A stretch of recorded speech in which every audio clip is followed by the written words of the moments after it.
Mūsų laidoje jau esame kalbėję apie Lietuvos draudimo atliktą tyrimą, kuris parodė, kad dauguma Lietuvos gyventojų užsiregistravę pas specialistus gydytojus pas juos negali patekti bent 2-3 mėnesius, o ką jau kalbėti apie tai, kad jiems tenka laukti vizito net ir pas šeimos gydytoją.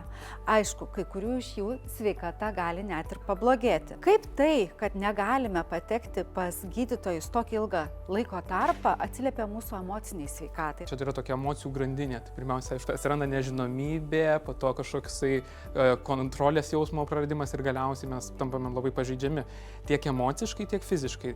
Tai visų pirma, aišku, uždelstas diagnozavimas, gydymas gali turėti įtakos mūsų tai fiziniai sveikatai, bet svarbu tikrai mūsų emocinė sveikata. Bet tas kontrolės jausmo gavimas, kuomet tu žinai, kas tau yra, kuomet tu gauni patarimą iš gydytojo, kaip čia reikėtų elgtis, gali veikti ir terapiškai, ir psichologiškai terapiškai, žinoma, somatiškai terapiškai.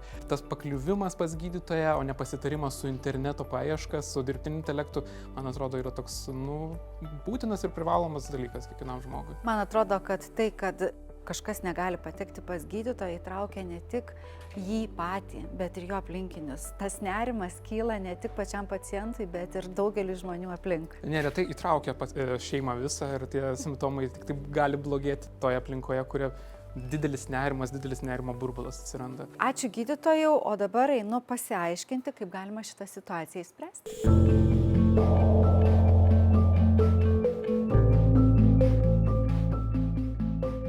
Sveikata tikrai negali palaukti. Todėl norint greičiau patekti pas gydytojus specialistus, greičiau atlikti paskirtus tyrimus, itin pravartu turėti sveikatos draudimą skirtą privatiems klientams.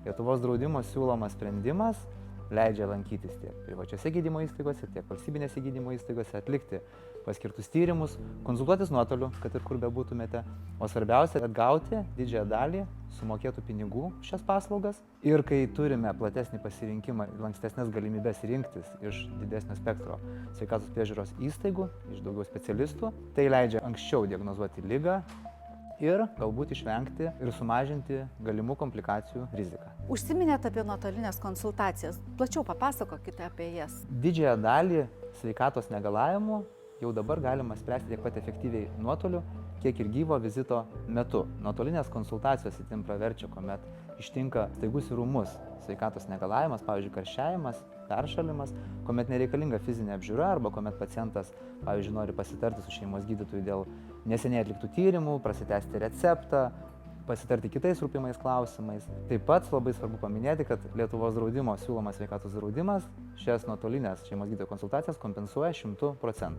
Ar sveikatos draudimą privatiems asmenims gali įsigyti kiekvienas? Taip, Lietuvos draudimas suteikia galimybę sveikatos draudimą skirtą privatiems klientams įsigyti kiekvienam fiziniam asmeniui pačiam. Yra siūlomi keli draudimo variantai.